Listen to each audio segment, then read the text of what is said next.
Hello friends, hi, welcome back to மாமியார் மருமகள் வீடு. எல்லாரும் எப்படி இருக்கீங்க?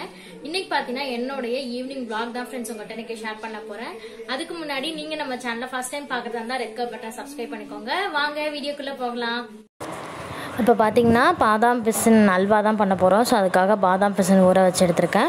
1.5 கப்பு வந்து சர்க்கரை, 1.5 கப்பு வந்து கோதுமை மாவு, பாதாம் வந்து சின்ன சின்னதாக கட் பண்ணி வச்சுருக்கேன். இது வந்து பாதாம் பிசின் வந்து பார்த்திங்கன்னா கல்கண்டு மாதிரி குட்டி குட்டியாக இருக்கும்.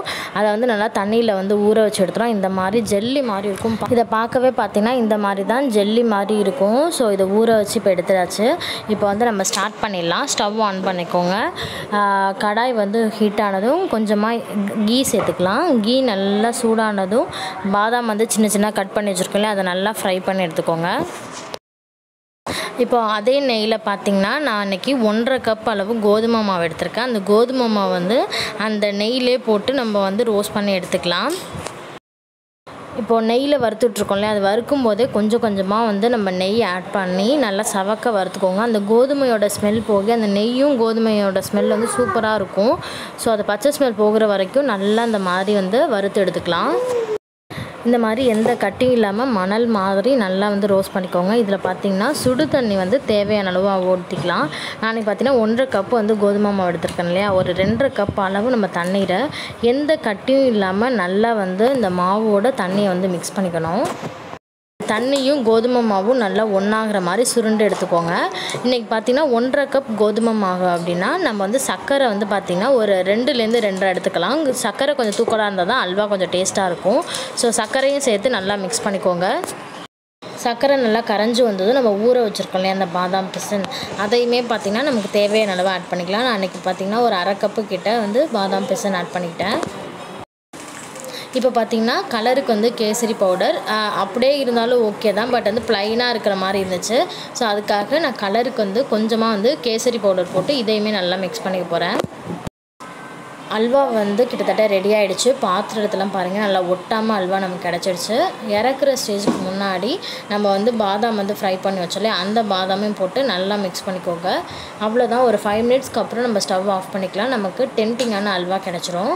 இது வந்து இது ஒரு பிளேட்டுக்கு வந்து சர்வ் பண்ணிடலாம்.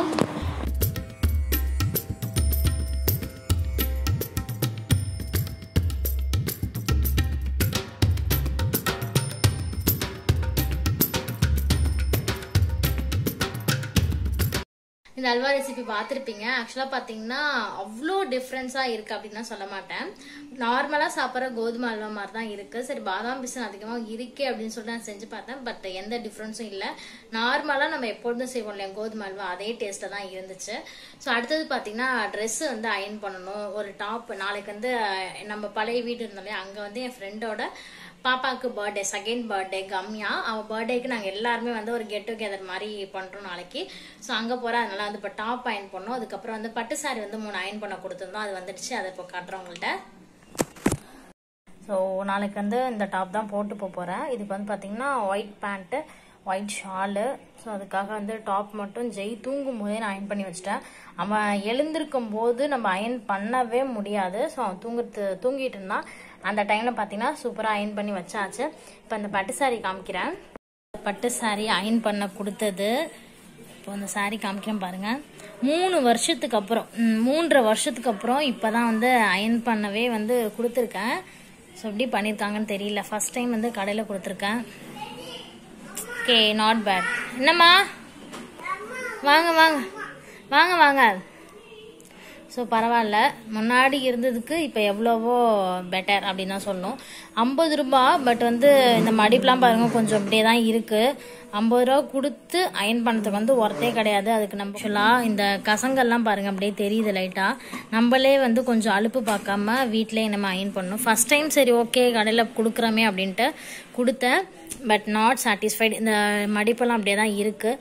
சரி ஓகே, முன்னாடி இருந்ததுக்கு இப்போ கொஞ்சம் பரவாயில்ல அப்படின்னு என்ன சொல்லிக்கலாம். ஸோ அடுத்தது வந்து இந்த சாரீ.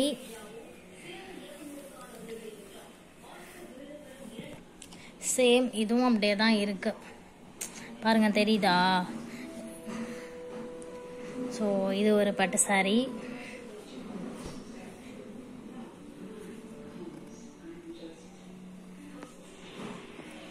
அடுத்தது இந்த ஒரு சாரீ.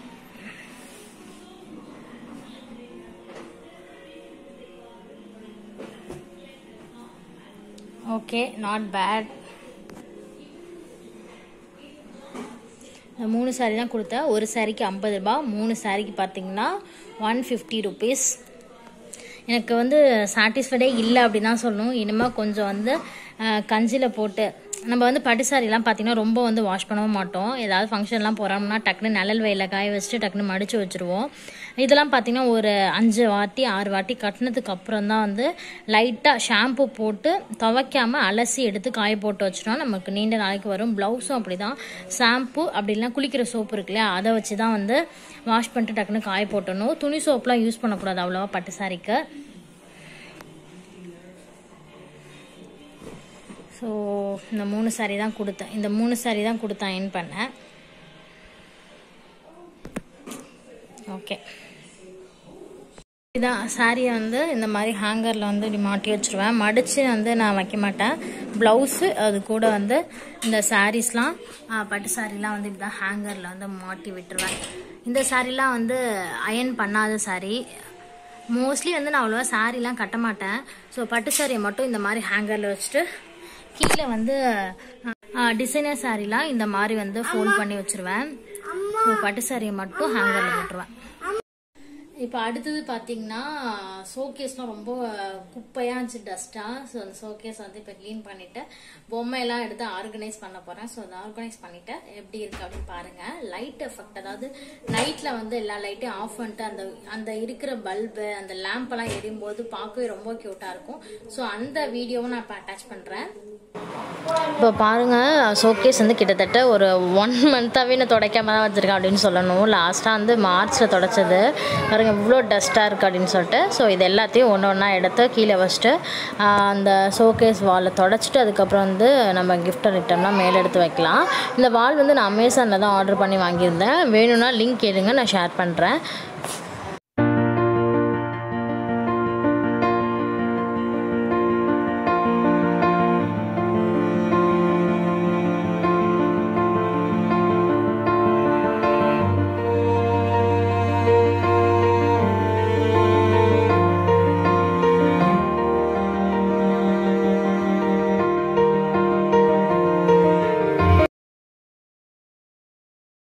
இப்போ எல்லாத்தையும் தொடச்சிட்டு இப்போ வந்து செட் பண்ணி வச்சிட்டேன். ஃபஸ்ட்டு இருந்ததுக்கு இப்போ கொஞ்சம் 2 இடத்து வந்து ப்ளேஸ் கொஞ்சம் மாற்றி வச்சுருக்கேன். நல்லாயிருக்கு பார்க்கவே.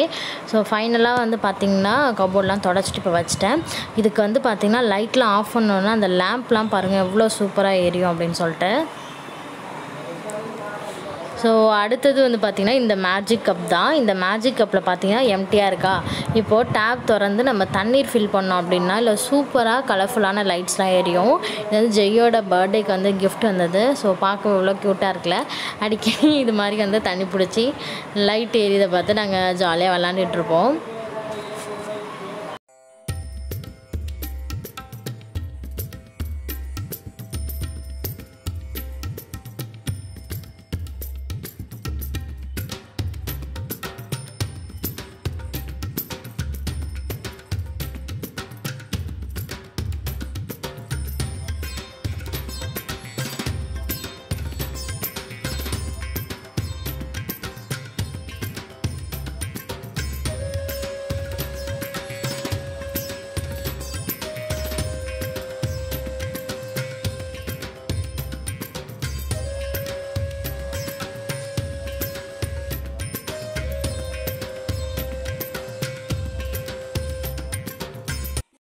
ரொம்ப நாளைக்கு அப்புறம் பார்த்தீங்கன்னா மெஹந்தி போட போகிறேன். சொல்லியிருந்தேன் இல்லையா நாளைக்கு வந்து ஃபங்க்ஷன் போகிறேன் அப்படின்னு சொல்லிட்டு. ஆசையாக இருந்துச்சு. வாங்கி ரொம்ப நாளாக ஃப்ரிட்ஜிலே இருந்துச்சு. சவக்கு தான் என்னன்னு கூட தெரியல, இன்னும் ஓப்பனே பண்ணல. இப்போ ஏதாவது மொபைலில் டிசைன் ஏதாவது நல்லா இருக்கான்னு பார்த்துட்டு இந்த கையில் வச்சுக்கலாம். எதுக்காக இந்த வேலையெல்லாம் இப்போ பார்த்துட்டு இருக்கேன் அப்படின்னா வீட்டில் யாருமே இல்லை, ரொம்ப ரொம்ப போர் அடிக்குது. ஸோ டைம் இருக்கும்போது நம்மளோட ஆசையெல்லாம் அப்பப்போ தீர்த்துக்க வேண்டியதான். டைம் வந்து பார்த்தீங்கன்னா 7:15 ஏழே ஹால் ஆகுது. இப்படி இருந்தாலும் 8 மணிக்கு தான் சமைப்பேன். ஸோ எனக்கு பொங்கல் மட்டும் தான், ரைட் ஹேண்ட் மட்டும் இருந்தால் போதும். குக்கரில் வச்சுட்டு தாளிச்சு விட்டுடலாம். ஸோ இப்போ மெஹந்தி வந்து சூப்பராக டிசைன் பார்த்து போட்டுடலாம். கோனை பிரித்தோடனே அம்மா எனக்கும் அம்மா எனக்குன்ட்டு வந்துட்டாரு. அவர் கையில் ஒரு புள்ளியை வச்சுட்டு பிள்ளையார் சொல்லி போட்டாச்சு. அடுத்தது நம்ம போட்டுக்கலாம். அழைக்காம வச்சுக்கணுமா, அழைக்கக்கூடாது. ஐ மேலே தொடக்காத. ஸோ நான் ஸ்டார்ட் பண்ணிட்டேன்.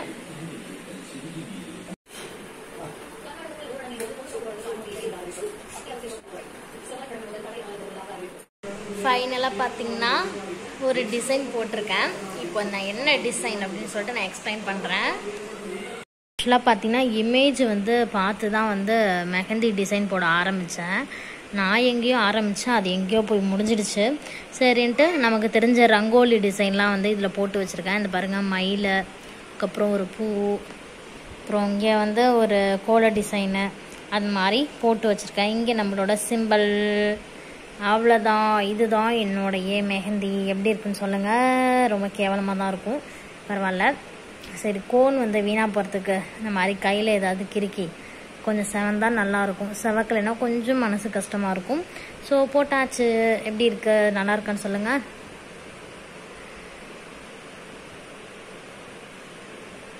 பார்த்திங்கன்னா ஒரு கையை வச்சு தட்டு தடு மாதிரி வந்து பொங்கல் வச்சாச்சு. இன்னைக்கு லஞ்சுக்கு பார்த்திங்கன்னா மாங்காய் போட்ட சாம்பார். ஸோ பொங்கலுக்கும் சாம்பாருக்கும் சூப்பர் காம்பினேஷன். ஸோ அதனால தான் வந்து பொங்கல் வச்சுட்டேன். பொங்கல் வைக்கும்போதே பாதி மெஹந்திலாம் வந்து கொட்டி விழுந்துடுச்சு. ஸோ காஞ்சிடுச்சு, அதனால பிரச்சனை கிடையாது. எங்கள் ஹஸ்பண்டும் என்னோட மாமியாரும் பார்த்தீங்கன்னா ஃபங்க்ஷன் போயிருக்காங்க. ஸோ அதனால பாத்திரம். ஸோ அதனால தான் குட்டி குக்கரில் வந்து எனக்கு ஜெய்யிக்கு அப்புறம் எங்கள் மாமனாருக்கு வச்சுருக்கேன். ஸோ பொங்கல் வந்து ரெடி ஆகட்டும், அதுக்குள்ளே நம்ம போயிட்டு டீ பார்க்கலாம். போட்டு பார்த்தீங்கன்னா ஒரு 1/2 hour கிட்டே எடுத்துட்டேன். ஓரளவுக்கு செவந்திருந்துச்சு. ஓகே ஃப்ரெண்ட்ஸ், இந்த வீடியோ இதோட முடிச்சுக்கிறேன். இன்னொரு வீடியோவில் உங்களை நாங்கள் சந்திக்கிறோம். அது வரையும் பாய், டேக் கேர், தேங்க்யூ ஃபார் வாட்சிங்.